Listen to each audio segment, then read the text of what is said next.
Bom dia, irmãos, irmãs. Bom dia. Vamos continuar repetindo na palavra do Senhor. Vou convidar vocês a abrirem a palavra de Deus no Antigo Testamento, no livro dos Números, no capítulo 13, livro dos Números.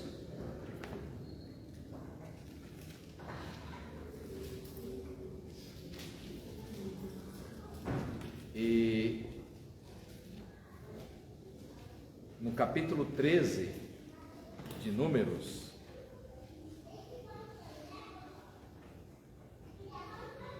um texto bastante conhecido, eu imagino que de toda a igreja, é também uma passagem que volta e meia eu estou fazendo referência, ela e uma outra que nós vamos ler em seguida. E tem a ver com o título que nós queremos compartilhar com vocês essa manhã, né? O título da nossa reflexão é: a fé é um dom de Deus, mas o exercício da fé é humano. A fé é um dom de Deus, mas o exercício dela é humano. Podemos pensar a respeito dos talentos, né, que Deus nos dá. Jesus contou uma parábola falando sobre o talento, pois não? Números 13, a leitura será do 25 ao 33. E naquela parábola que Jesus contou, pessoas que recebem muito de Deus, mas que por várias circunstâncias, talvez a pior delas, a covardia, desculpa a expressão, né, ou a falta de ousadia, a gente pode pensar assim também, uma mais comum, o medo, e acabam enterrando esses talentos, né, deixando de produzi-los. Então o talento continua com a pessoa, mas acaba tornando-se sem sentido, sem razão de existir, porque não foi exercitado. Eu, há muitos anos, muito antes de ser pastor, eu costumo interpretar o conceito de fé não por quantidade, né? A fé não existe em quantidade. A pessoa tem muita fé, ou a pessoa tem pouca fé, e é disso que a gente quer refletir nessa manhã. Para mim, a fé não se mede em quantidade, né?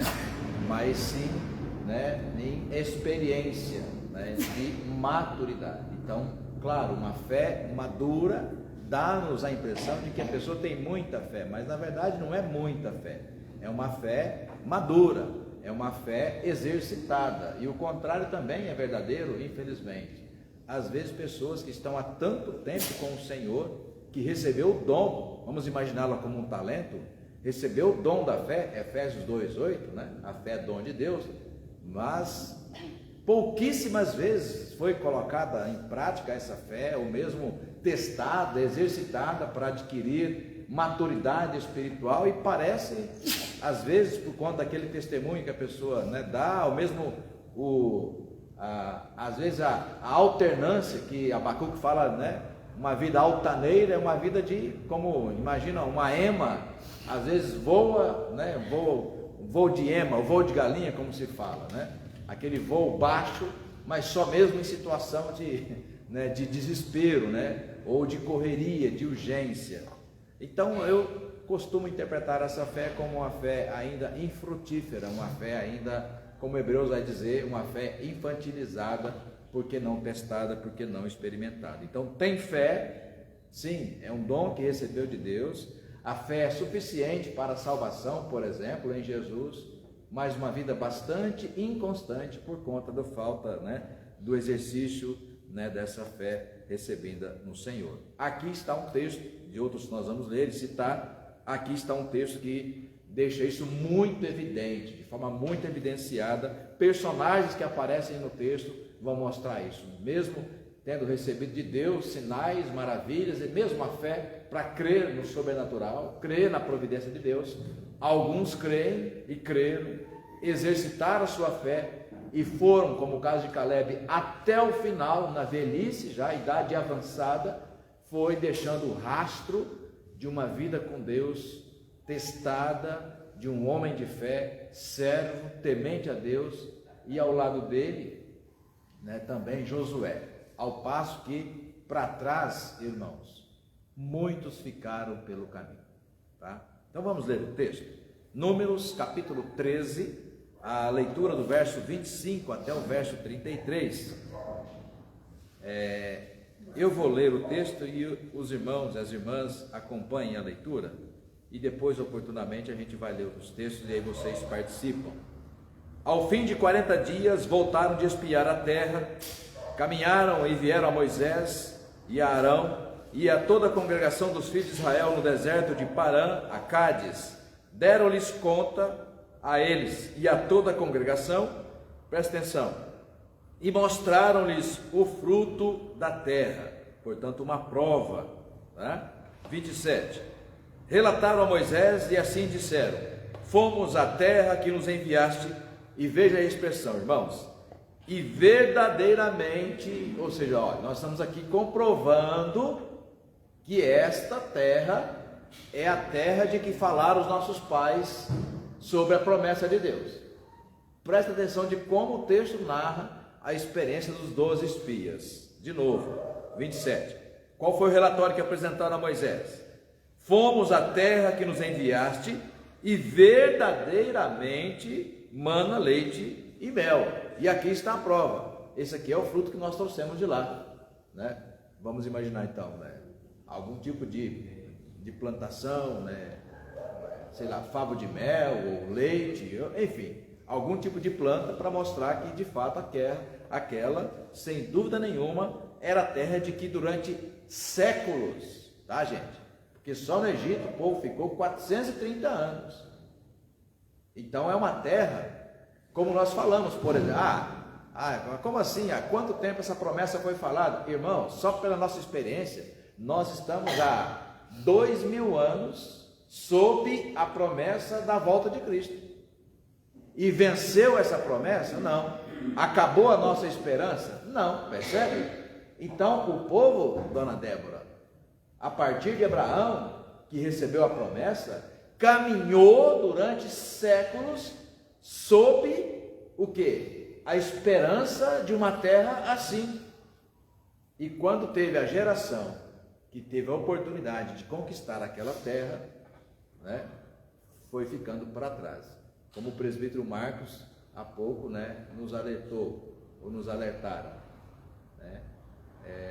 Há muitas pessoas que deixaram de acreditar que o fundamento máximo, absoluto da fé em Cristo, irmãos e irmãs, é a vida eterna. Como a igreja se encantou, como eu tenho falado aqui desde o ano que cheguei, desde o ano passado, desde as primeiras mensagens, né? Primeiro porque é o fundamento da minha fé, e segundo que é o fundamento do meu chamado pastoral, né? Acerca de lembrar sempre a igreja na pregação, nas pregações, sobre a marca da nossa fé. A marca da nossa fé é aquele que crê em mim, ainda que morra, viverá. A gente não pode perder essa dimensão. Por quê? No caso, nos textos que nós estamos lendo, 600 mil pessoas, já que é a expressão ou a informação dada em Êxodo, a partir do capítulo 13, 600 mil pessoas, presbítero Lilian, 600 mil pessoas saíram do Egito em direção a essa terra. E sabe quantas pessoas chegaram lá? 2 famílias. 2 famílias. Há 2000 anos nós anunciamos pela tradição, e em nosso tempo é o nosso tempo, é a nossa vez, né, de testemunhar. Qual é o fundamento da nossa fé? Para não correr o risco, como Paulo fala em 1 Coríntios, de ter, a despeito de ter corrido tanto como atleta corre no estádio, né, ter anunciado a tantos e ficar pelo caminho. Então é sempre oportuno cada um de nós lembrar, né? Por mais que a igreja aqui e ali possa se encantar com os bens dessa terra, com as coisas dessa terra, ela não poderá, a despeito de correr o risco de deixar de ser igreja, como já fiz uma mensagem aqui numa outra ocasião, né? Quando a igreja vira patrimônio, fuja dela enquanto é tempo. Porque pensando em patrimônio é porque a igreja é de alguém. E o beabá da nossa fé, Helby, que a gente aprende, o senhor mais do que eu ainda, porque foi lá no passado ainda, com seus pais, ou com seus avós, com os pastores que o senhor teve lá na infância, a gente aprende, o beabá da nossa fé é que a igreja tem um só Senhor, e esse Senhor é Cristo, que morreu por ela, né? Bom, então na sequência, verso 28, o povo porém que habita nessa terra é poderoso, e as cidades muito grandes e fortificadas. Também vimos ali os filhos de Anak, os amalequitas habitam na terra do Neguebe, os heteus, os jebuseus, os amorreus habitam na montanha, os cananeus habitam ao pé do mar e pela ribeira do Jordão. Então Caleb fez calar o povo perante Moisés e disse assim: eia, subamos e possuamos a terra, porque certamente prevaleceremos contra ela. Porém os homens que com ele tinham subido disseram: não poderemos subir contra aquele povo, porque é mais forte do que nós. E diante dos filhos de Israel infamaram a terra que haviam espiado, dizendo: a terra pelo meio da qual passamos a espiar é terra que devora os seus moradores, e todo o povo que vimos nela não são homens de grande estatura. De novo, todo o povo que vimos lá são homens de grande estatura, são gigantes. Também vimos ali gigantes, os filhos de Anak são descendentes de gigantes, e éramos aos nossos próprios olhos, presta atenção na expressão aí, né? Ou seja, de acordo com a nossa compreensão, tá? De acordo com a nossa compreensão, nós éramos como que gafanhotos, né, aos seus olhos, ou seja, nós seremos devorados como gafanhotos se a gente pisar naquela terra, tá? Até aí, vamos mais uma vez orar, pedir a direção do Senhor. Vou pedir à irmã Rosa que nos dirija nessa oração.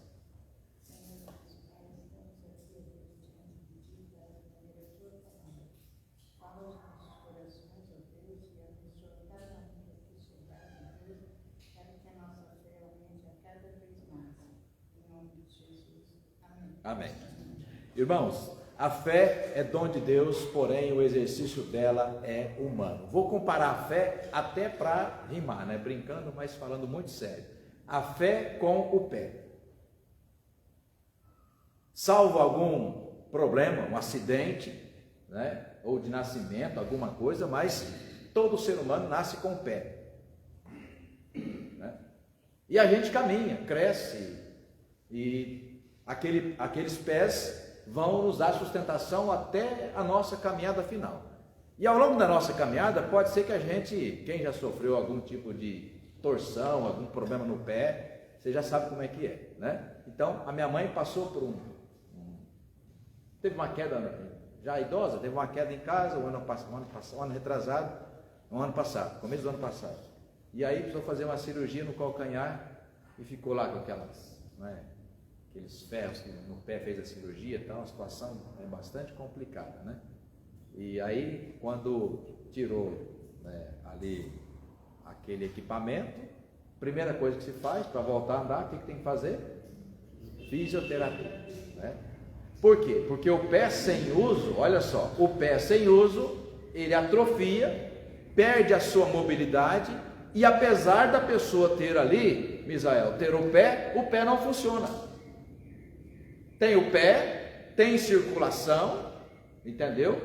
A pessoa sente quando mexe os dedos ali, só que vai andar, a pessoa cai, como se ela tivesse que voltar a aprender a andar, né? Então, na linguagem da anatomia, foi ali uma parte do corpo que foi atrofiada por falta de uso. Então, ela continua tendo o pé, mas com pouco uso, quase nenhum, quase que meio que decorativo apenas, para colocar sapato, né, ou tênis, ou alguma coisa, mas meio que decorativo. Irmãos e irmãs, há 30 anos caminhando no reino de Deus, só no ministério pastoral, fora o meu tempo de fé, também convivendo na igreja, na adolescência, é impressionante, quando a gente começa a parar para pensar, as tantas frases, palavras, promessas que a gente já ouviu do povo de Deus.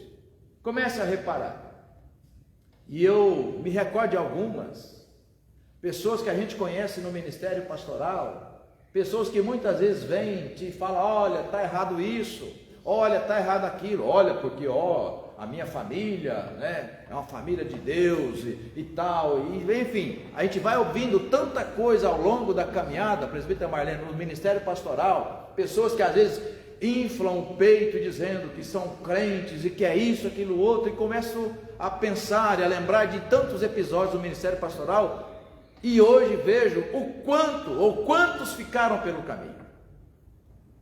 Doutrinariamente falando, não estou dizendo que não estarão no reino de Deus, ou não serão salvos, não sei, mas na igreja não estão mais, distantes do Senhor, percebe? Então me dá aquela lembrança para comparar, essa lembrança me traz aqui essa comparação com o pé. Então continuam tendo fé, continuam dizendo que creem no Senhor, mas parece-nos que a atitude é de uma fé atrofiada, quase que inutilizada por conta da falta do quê? De uso, ou por conta da falta de o desenvolvimento, que eu estou chamando aqui, como Paulo fala em Efésios também, o desenvolvimento da nossa salvação. Estou chamando aqui de uma fé que o exercício dela é puramente humano. O exercício da fé é puramente humano. Pois bem, vamos ler o texto de Mateus, que são poucos textos que a gente vai adicionar aqui a nossa reflexão nesse tema, também nesse texto, mas alguns textos que devem ser lidos. Apenas Mateus 8, verso 26, quem encontrar pode ler. Mateus 8, o texto conhecido, vamos nos ater apenas ao verso 26, porque já é suficiente para nos lembrar do que disse Jesus. E perguntou-lhes então Jesus: por que sois tímidos, homens de pequena fé? E levantando-se, repreendeu os ventos e o mar, e fez grande bonança. Obrigado, presbítero Marcos. A gente foca muito a nossa reflexão nesse texto, Everton, quando na parte final fala homens de pequena fé. Mas é importante a gente retomar algumas palavras anteriores, e aí eu gosto sempre de destacar a palavra timidez. Todos nós sabemos, já conhecemos, talvez você mesmo ou eu mesmo, a expressão timidez. Brincando, Niceia, uma pessoa tímida corre o risco, de, por exemplo, deixar algumas bênçãos para trás. Vamos imaginar, uma pessoa tímida lá na juventude, lá quando a gente era jovem, às vezes pedia oportunidade de namorar uma moça, namorar um moço, porque há aquela vergonha de, às vezes, usando a metáfora aqui, ou a simbologia da linguagem, quantas coisas a gente deixa de experimentar. A gente vai usar a doutrina para justificar isso. Não, mas eu sou presbiteriano reformado, o que Deus tem para mim virá independente, independente de eu fazer. Uma parte sim, outra parte não.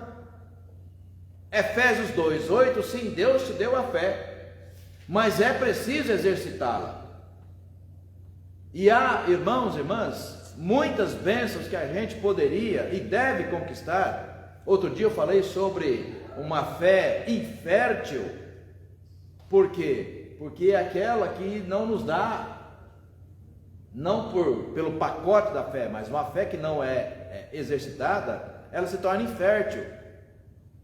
Não gerar um filho na fé, é um propósito de Deus para nós. Ele dá oportunidade, coloca pessoas no nosso caminho para a gente ter a oportunidade de adotar ali alguém em Cristo, e ter um filho na fé, e a gente passa despercebido, não reconhece o olhar. Então quando Jesus diz, Helvig, sobre homens de pequena fé, ele está se referindo ao quê? Às pessoas tímidas na fé. Então a timidez é o que? Estar acanhado, com vergonha, receoso, e muitas vezes a gente vai modelar, Vasti, a nossa fé a partir dessa couraça, ou mesmo dessa impermeabilização. Isso é muito sério, A gente vai impermeabilizar a nossa fé com a timidez. Então aquilo que é impermeável não passa nada. Então Jesus fala, ó homens de pequena fé, mas na verdade, por que vós sois tímidos? Por que não exercitar a fé? Ora, pois como é que a gente exercita a fé? É sendo ousado. Fala, Senhor, eu estou aqui, usa-me, permita-me, eu quero, né? Estou pronto, estou a serviço. E sobretudo, irmãos e irmãs, né? Ser maduro é conviver bem com os não de Deus.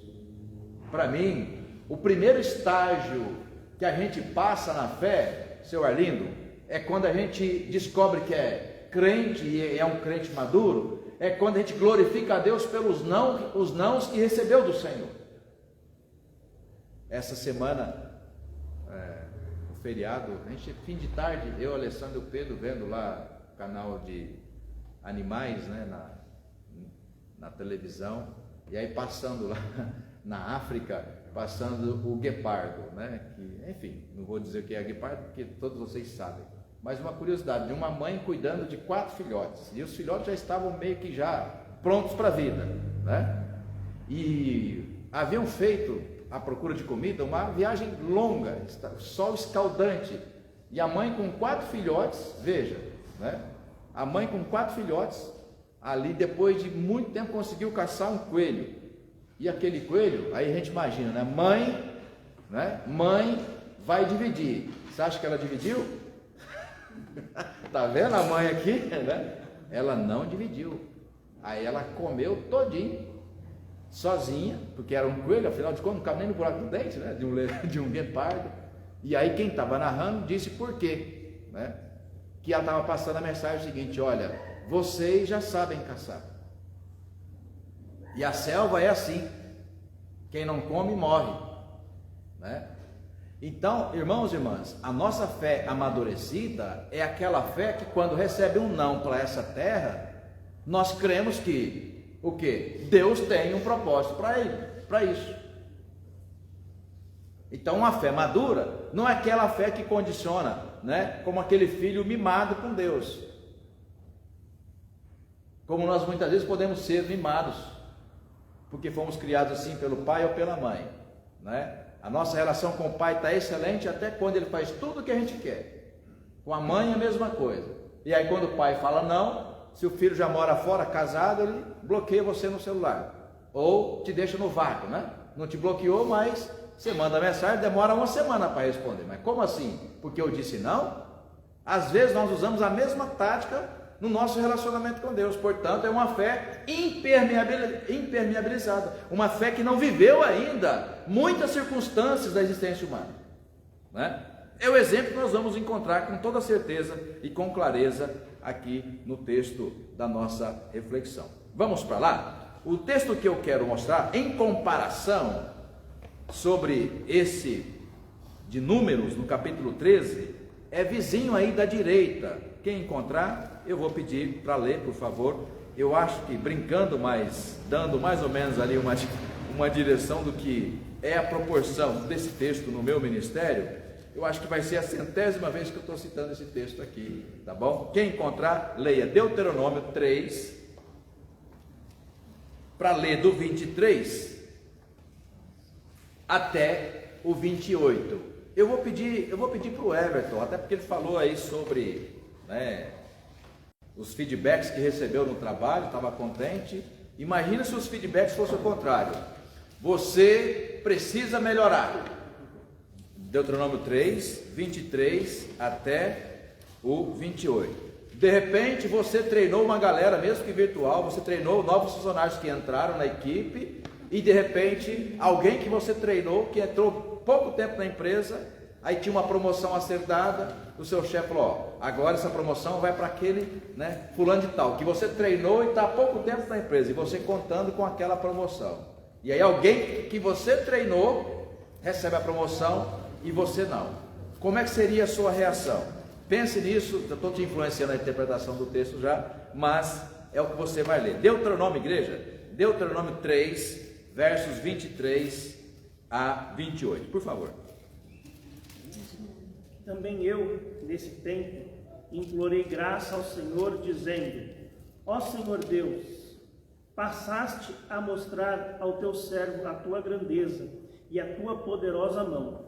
Porque Deus há nos céus ou na terra que possa fazer segundo as tuas obras, segundo os teus poderosos feitos? Rogo-te que me deixes passar, para que eu veja esta boa terra que está da além do Jordão, esta boa região montanhosa, o Líbano, essa boa região montanhosa, o Líbano. Porém, o Senhor indignou-se muito contra mim. Por vossa causa, não me ouviu. Antes me disse: basta, não me fales mais nisto. Sobe ao cimo de Pisga, levanta os olhos para o ocidente, e para o norte, e para o sul, e para o oriente, e contempla com os teus próprios olhos, porque não passará neste Jordão. Dá ordens a Josué, e anima-o, e fortalece-o, porque ele passará diante deste povo, e o fará possuir essa terra, que tu apenas verás. Tenta imaginar isso, igreja. Se você acha que o difícil foi quando você ouve basta, quando a mãe fala assim: não quero ouvir um pio, não vou mudar de ideia, está resolvido, não insista, basta, uma palavrinha só, com 5 letrinhas e uma exclamação ainda, basta. Se você acha que esse foi o ponto mais difícil, você pode pensar, por exemplo, um pouquinho mais embaixo, além de Deus dizer não, Ele fala assim: olha, aí do seu lado está alguém que você treinou. Aliás, antes disso ele fala assim: olha, sobe no Pisga. Então contemplar nos 4 pontos cardeais, né? Então ele fala assim: olha para o sul, olha para o norte, né? Ocidente, Oriente, ou seja, dá um 360, olha tudo, contempla, porque é só o que você vai ter. Você só vai olhar. E aí, Helmut, ele usa uma palavra que no latim faz muito sentido, Oscar, né? Anima, anime-o, ou seja, bota ele para cima, né? Imagina você vivendo isso, a promoção que você esperou tanto tempo, no caso de Moisés, 40 anos, ele esperou esse momento, 40 anos, e Deus fala assim para ele: anima-o. Toda a expectativa que você teve no coração, usa para animá-lo, porque você não vai passar, né, o Jordão. Eu pergunto para você: Deus já fez isso com você? Você já passou por isso? Claro que não na mesma medida, mas com a mesma intensidade. Sabe por quê? Porque é quando Deus diz o não para nós e a gente continua servindo a Deus, mostra que você fez o quê? Está fazendo, vou fazer um trocadilho aqui, está fazendo fisioterapia na sua fé. Você está exercitando a sua fé. Irmãos e irmãs, de novo, presbítero Marcos, usando as suas palavras, porque são as minhas palavras, é o que eu creio que o irmão falou aqui, tá? Uma geração que vive de sinal, que quer ser constantemente afofada na sua espiritualidade, uma geração que não aceita não, uma geração crítica, uma geração muitas vezes analfabeta do ponto de vista espiritual, uma geração que não está deixando nenhum sinal para as próximas gerações, né? Essa geração que nos faz lembrar de novo, e eu não imaginava que o irmão ia dizer isso, para ver que Deus está confirmando a nossa reflexão com o que você falou, né? Essa geração é a geração que vai ficar pelo caminho, é a geração que não sabe lidar com os nãos de Deus, é uma geração que teve a fé impermeabilizada, é a mesma geração que Deus diria, ou Jesus diria, o mesmo que disse para os apóstolos, futuros apóstolos, no barco: ó homens tímidos na fé, que perdem oportunidades, porque não têm coragem de colocar em prática, de exercitar a fé, não aceita lidar com os nãos que recebe de Deus. Hebreus 12 fala que Deus nos exorta assim como o filho, e se Deus não nos exortasse, não nos disciplinasse, e Deus nos disciplina com os nãos da vida, se Deus não nos disciplinasse, Ele estaria nos tratando como o quê? Como bastardo. Sabe o que é bastardo? Você sabe, é um filho nunca reconhecido, é um filho negado, palavras duras, e você pode conferir, está escritas em Hebreus no capítulo 12. Bom, e você acha que como Moisés ficou? Você acha que Moisés ficou bravo com Deus? E Moisés mudou de Deus? Não vem mais aqui, o pastor não gosta de mim, o pastor me exortou, que palavra é essa? Que pregação é essa? Você acha que Moisés fez isso? Alguém acha, por favor, o 33, Deuteronômio, porque lá você viu no 3, certo? Capítulo 3. Você acha que Moisés parou aí? Quem encontrar, leia, mas de forma poética, viu? Porque é maravilhoso. Leia aí, Lília, por favor. 33, Deuteronômio mesmo, 33. Lê o verso 26.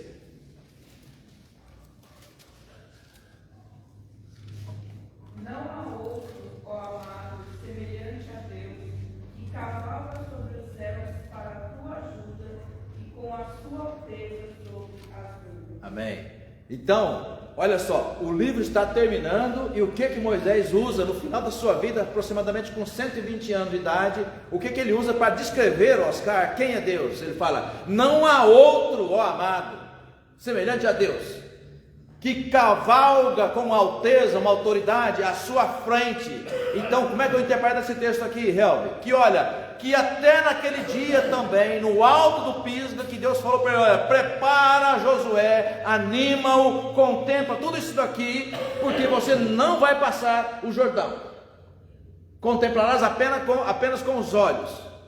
Então, quando ele diz no final do livro que não há outro Deus amado como seu Deus, como o nosso Deus, que cavalga à frente, que mensagem está deixando para nós? Olha, que naquela decisão Deus teve as razões e as causas do porquê tomar aquela decisão, ainda que eu tenha ficado quebrado dentro de mim, mas Deus tem a razão. Uma fé madura, testada, que dá-nos a sensação de um homem com muita fé, mas na verdade é só um homem com fé, mas uma fé muito exercitada, uma fé treinada, a ponto de lidar bem com os nãos de Deus, né? Vamos voltar para lá? Deuteronômio, agora Números, nosso texto base, e vamos nos ater a alguns momentos que, claro, nos chamam a atenção nessa passagem.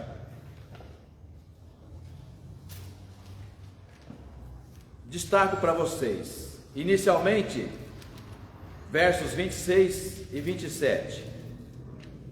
Caminharam e vieram a Moisés e a Arão e a toda a congregação dos filhos de Israel no deserto de Parã, a Cádiz.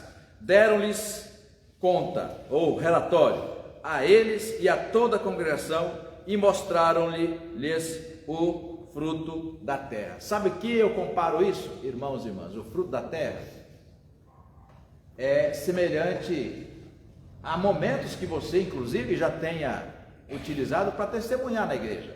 E eu falo, como pastor, a gente vive muito isso, né? Que a gente caminha com o povo, né?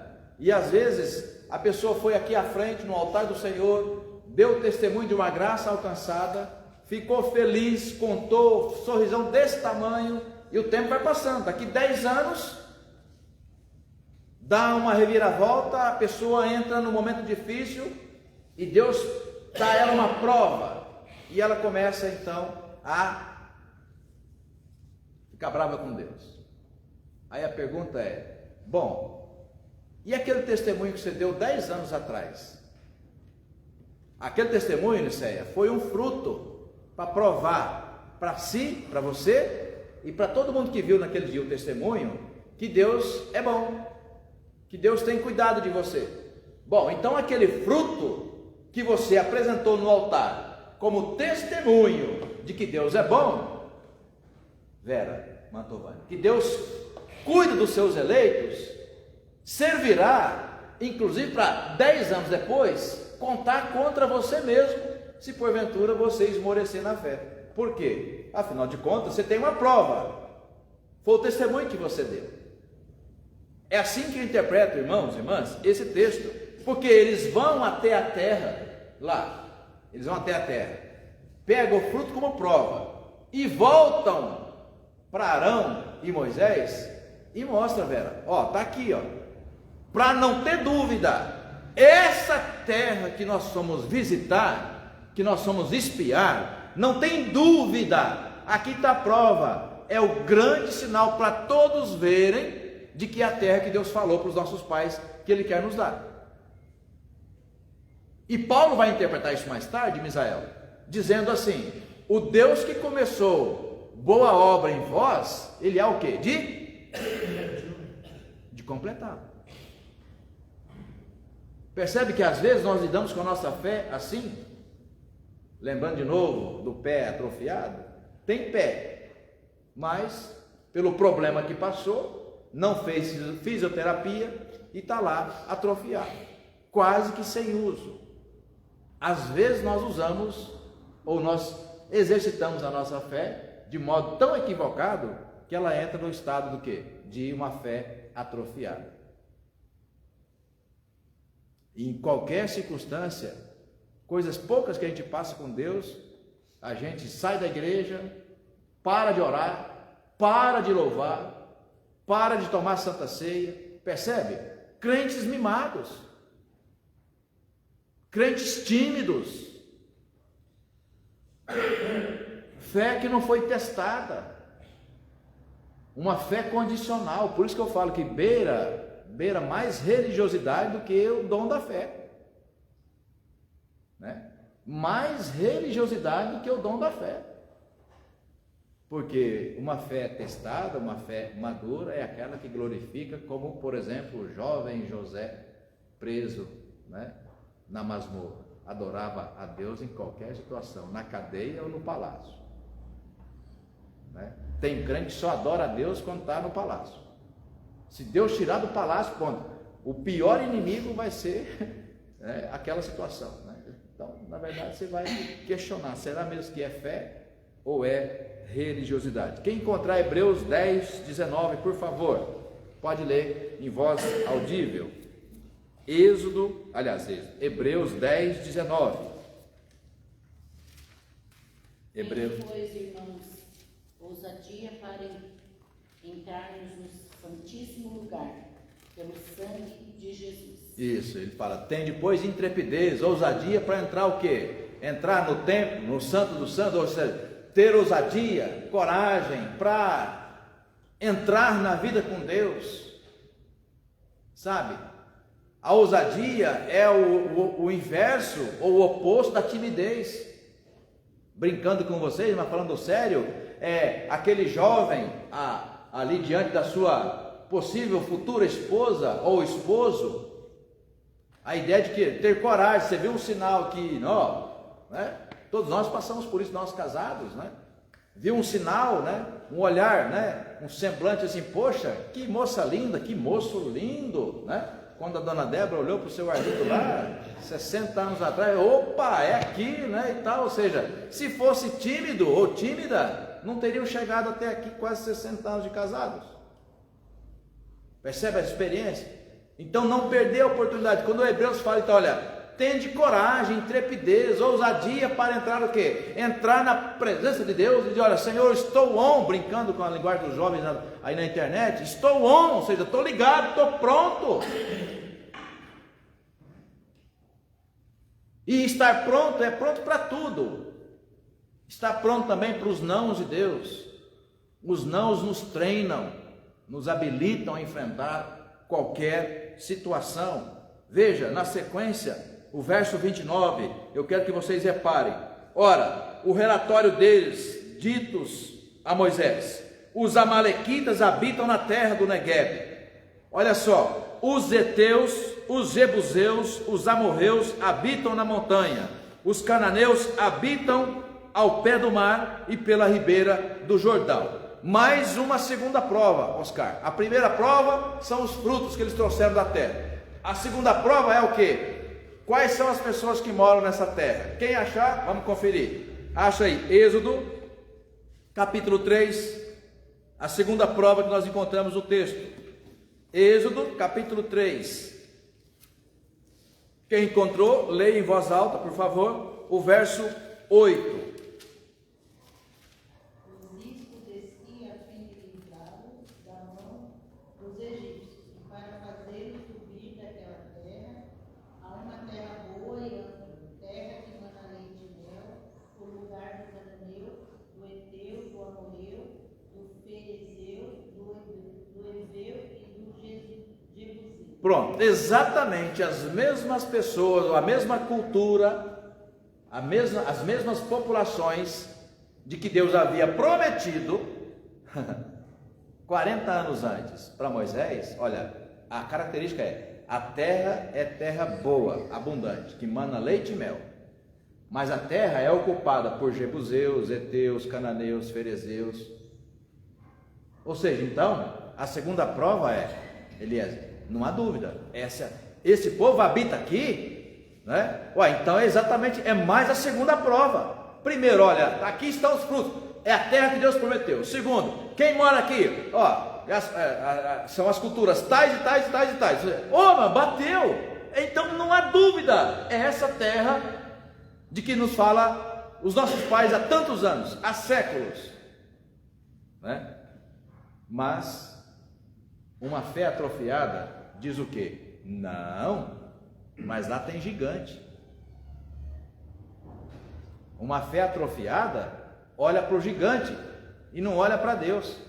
Olha, eu pergunto para você que conhece o texto e conhece a nossa reflexão, porque ela está clara no texto proposto. O que são os gigantes perto do mesmo Deus que abriu o Mar Vermelho? Vamos voltar à nossa reflexão? Ora, e a bênção que você veio contar 10 anos atrás, nesse mesmo altar aqui? Quando você deu testemunho da graça que você alcançou, o Deus que foi generoso com você lá.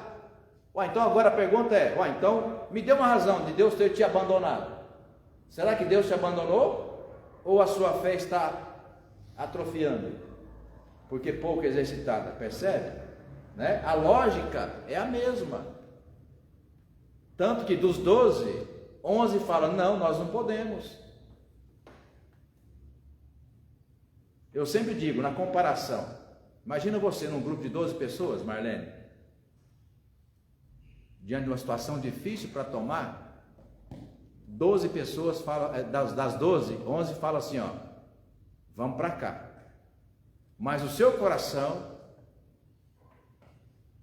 fala, não é para cá. A tendência do ser humano é o quê? Mas de 12, 11 estão falando que é para cá. O que você faz? Abrindo aspas, ontem lá na casa da Joadã, né, de tantos motivos de glória a Deus que vocês já sabem, né? A Mayra, filha dela, a mais nova, que é com quem ela mora, passou um momento muito difícil, porque por conta da idade avançada, ela tinha que assinar um documento, um termo de compromisso autorizando o procedimento médico, que era uma cirurgia, pessoa com 95 anos de idade. E foi muito difícil, porque ela não sabia o que decidir.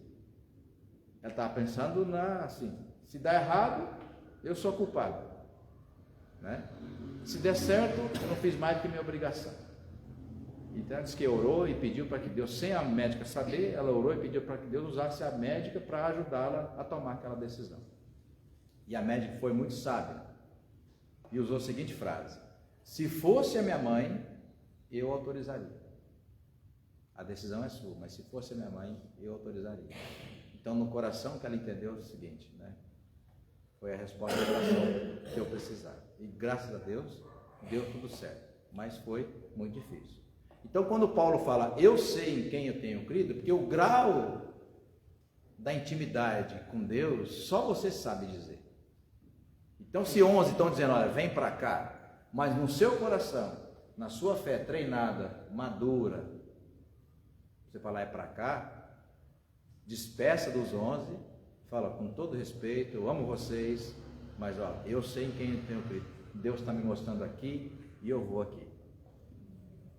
Né? É igual o crente, né? Desculpa a expressão, que vai pela manada, né? A IPI do Brasil, de alguma forma, vem passando isso em alguns anos para cá, né? O efeito manada, quando por alguma razão o povo já deu o que tinha que dar, e começa a ir embora as pessoas. Mas você viu fulano, a família inteira foi embora, eu fui embora, aí foi embora, e foi embora, e foi embora. Aí você vai perguntar, quais as razões? As razões não te convenceram. Não vou embora, porque já foram 10 famílias que foram embora. Não vou embora. Se no seu coração é aqui, seu compromisso com Deus é aqui, por mais que 20 tenham ido embora, não é aqui. Mas a gente tem muita facilidade de ser convencida pelo efeito manada. Caleb seria convencido, Edna, pelo efeito manada, porque afinal de contas, de 12, 11 diriam, não vamos. Aos nossos olhos, e eu gosto muito dessa expressão, está toda arriscada aqui, né, Marcos? Está toda arriscada aqui. Aos nossos olhos, mas quem foi que disse que é com os seus olhos? É com os olhos de Deus. Quando Moisés olhou para frente, lá atrás na bênção anterior, quando ele olhou para frente, o que ele viu? Ele viu o mar. Quando ele olhou para trás, o que ele viu? O exército do faraó. Isso era o que os olhos de Moisés via. E ele vai orar a Deus. O que eu faço? Deus fala, diga ao povo que o quê? Marche. Mas marchar em direção aonde? Marche em direção ao mar. Aí vem aquela música da Ludmila Ferber, né, que gosto muito, né? Para trás o exército, para frente o mar. Deus vai abrir o mar, não há dúvida. Mas com os olhos humanos, tímidos, não foram capazes de acreditar que o Deus que abriu o mar, Dona Maria, é o mesmo que mais tarde iria dizer, olha, vocês vencerão na batalha e vão conquistar essa terra, porque essa terra é a terra que eu prometi, né? Outra expressão que aparece aí, que eu quero compartilhar com vocês, já terminando, verso 30 e depois o verso 31. Então Caleb fez calar o povo perante Moisés e disse, eia, subamos e possuamos a terra, porque certamente prevaleceremos contra ela. Porém os 11, né, que com ele tinham subido, disseram, não poderemos subir contra aquele povo, porque é mais forte do que nós. É mais forte do que nós. Muitas coisas, irmãos e irmãs, ao longo da nossa caminhada com Deus, terão a mesma imagem. Não vou vencer, eu não posso, eu não dou conta, não consigo, não é para mim, né? Aí é hora da gente aprender de novo com o Tiago, né? Se amanhã, se Deus permitir, mudar de lugar, mudar de emprego, tomar tal decisão, então sempre, mas faça. Então coloca primeiro Deus em primeiro lugar, claro, mas não adianta fugir, porque fugir é o mesmo que para fazer fisioterapia, a primeira sessão depois de 4 meses com o pé parado, vai doer muito. Aí o medo da dor faz o quê? Não vou fazer. E aí fica com o pé atrofiado. É o mesmo quando, com muito medo, os discípulos com Jesus, Fernandes, no barco, e veio a tempestade, e tentaram de tudo, e o barco ia a pique, ia afundar, foram acordar Jesus. O texto de Mateus 8. Mas naquela outra ocasião que estavam de madrugada, e aparece Jesus andando sobre as águas, com muito medo, pensaram que fosse um fantasma, e depois eles ouvem a voz, né? Vem, desce do barco. Com seus olhos se pensa o que? Bom, descer do barco, descer e tchum, né? Numa outra ocasião, Jesus mandou os discípulos, joga as redes do mar. Mas caramba, lá na minha terra fala tentear, né? Tentear uma noite inteira aqui, não deu peixe, não dá nada aqui não. E Pedro fala isso, gosto muito daquela passagem. Passamos a noite toda e nada apanhamos, mas sob, e você sabe, sob é, né, de baixo, você sabe disso. Sobre por cima, sob é condição, de baixo. sob a tua palavra nós lançaremos as redes. Então, imagina um outro relatório, Oscar, um outro relatório, olha, fomos lá, se for comparar o nosso exército, a nossa habilidade com aquele povo, seremos esmagados, mas afinal de contas, não é o que nós estamos vendo, porque Deus nos mandou aqui, o Deus que nos mandou aqui, já abriu o mar, nos sustentou 40 anos, com maná, com codornizes, as águas de Refidim, né? A rocha em Meribá, vai contando os sinais que Deus fez, os testemunhos que esse povo contou. Bom, agora os filhos de Anaquins serão maiores que Deus, percebe? Parece, irmãos, irmãs, que às vezes a nossa atitude é de fé atrofiada, ou como aquele pé que não funciona mais, tem o pé, mas não funciona mais. Então a gente tem fé? Sim, tem fé, não é pouca fé e nem muita fé, tem fé, então precisamos parar de timidez, de covardia, né? Precisamos de fato enfrentar toda e qualquer situação, sabendo, como Moisés fala no final da sua vida, que Deus, né, cavalga à nossa frente, Ele está à nossa frente, como um comandante, como um general, e nada passará despercebido dos olhos de Deus, né? Vamos terminar? Verso 33. Também vimos ali gigantes, os filhos de Anak são descendentes de gigantes, e éramos aos nossos próprios olhos como gafanhotos, e assim também o éramos aos seus olhos, né? Então, a dica que fica para nós, terminando essa reflexão, é, diante dos nossos olhos, né, o que nós vemos? É a mesma expressão que Deus usou com o profeta Zacarias, né? O levou no templo e fala: olha em cima da mesa, o que você vê? A gente vai olhar ali, o que a gente vê? A gente vê uma decoração, né, de flores, a gente vê a palavra de Deus. Aí o profeta, aí o anjo continua falando com ele: não, mas olha e repara, o que você vê? Então os nossos olhos físicos veem literalmente, mas o que Deus estava dizendo para o profeta era: há coisas que você não vê com esses olhos, mas que você verá com o seu coração. Aguarde, espere no Senhor. Não despreze os humildes começos. Lá em Zacarias 4, versículo 10, quando ele fala, né? Não despreze os humildes começos, porque quem despreza os humildes começos não verão o que? A honra a glória do segundo templo, ou seja, o que Deus vai fazer nesse lugar. Então, uma fé tímida, uma fé atrofiada, irmãos, é aquela, né, que vai nos deixando para trás. Desculpa a expressão, por vezes quase que inúteis. Salvos sim, iremos para o céu, né? Mas até chegarmos lá, a nossa vida muitas vezes o que? De altos e baixos, muitas feridas, né, no sentido espiritual. Por quê? Porque a gente deixou de exercitar a nossa fé. Fala, Nessé. O senhor falando agora, eu lembrei assim de uma passeio atrás, a gente ter confiança, né? Porque muitas vezes a gente tem medo, não quer seguir, né? Eu trabalhei muito tempo em São Paulo, chegou um dia, não tinha um trem, então a gente ficou até as 4 da manhã na rua. Quando a gente chegou em Mauá, com certeza não tinha ônibus também, né? Eles tinham tudo ido embora e a gente tinha que vir andando. E eu desci do trem e vim sozinha. Quando chegou no viaduto aqui, a maioria foi tudo para lá.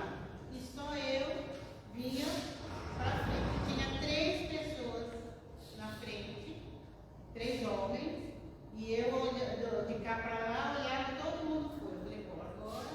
E eles subiram o viaduto. Eu falei, agora eu estou perdido. Olhava para trás, não tinha ninguém. Só eu e os 3 lá na frente. Meu Deus, agora eu faço o quê? Né? Daí eu andava um pouquinho mais devagar, mas não tinha o que fazer. Não tinha mais ninguém para lá, os outros já tinham tudo embora. E eu vinha andando um pouquinho devagar, e eles subiram também, diminuindo o passo. Quando chegou assim, bem na subidinha, ele falou assim para mim: pode vir, eu estou te esperando. Eu sei que você mora aqui em cima. Nós estamos te esperando para você vir sozinha. Daí você faz o quê?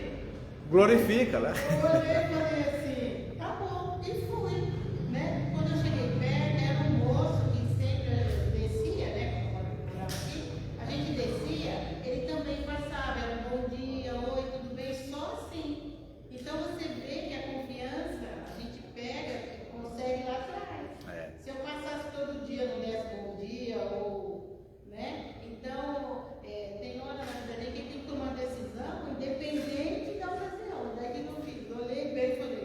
Vai na frente, Senhor. Nossa, cheguei lá, graças a Deus, as pessoas, né, realmente que estavam me esperando por bem. É a oração de Eliseu, né? Eliseu estava com o moço dele, e aí durante a madrugada o exército inimigo simplesmente cercou toda a cidade, 200 mil soldados, cavalo, né? Com arco e flecha ali, escudo, espada, né? Aí o jovem ainda, inexperiente ainda, foi lá fora que viu aquele exército desesperado, chegou lá e falou: ô Senhor, nós estamos perdidos. Aí o Josué, já experiente, fala assim para Josué, não, é o Eliseu, obrigado. Eliseu fala: não, maior é quem está do nosso lado. Como assim? Cadê que eu não estou enxergando quem está do nosso lado, né? Então às vezes é isso, a gente olha para os gigantes e fala: não, eu não posso, né? Aí fala: não, maior é que estão conosco do que os que estão lá fora. Aí fala: não, mas não estou vendo ninguém. Aí Deus fala assim: ó Senhor, né? Ele ora a Deus para Deus dar visão espiritual para, né, o moço dele.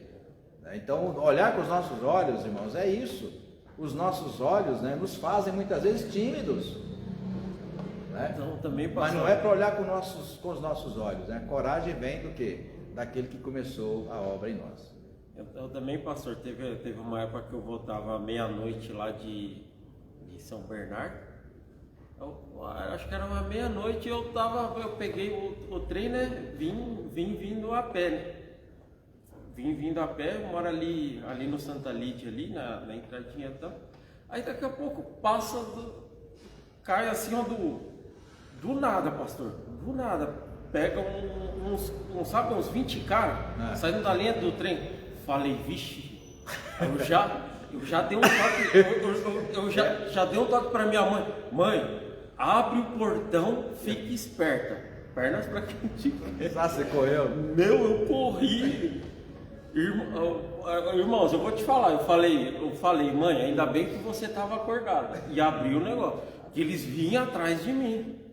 Aí eu falei: ó, como que não é o livramento? A hora que eu vi, você imagina, o que você vai, os 20 caras tal, devia estar aprontando, mas para aprontar eu tô aqui, eles podem fazer o que querem comigo essa hora ainda. Aí eu lembro, agora brincando, eu lembrei da oração de Jeremias, né?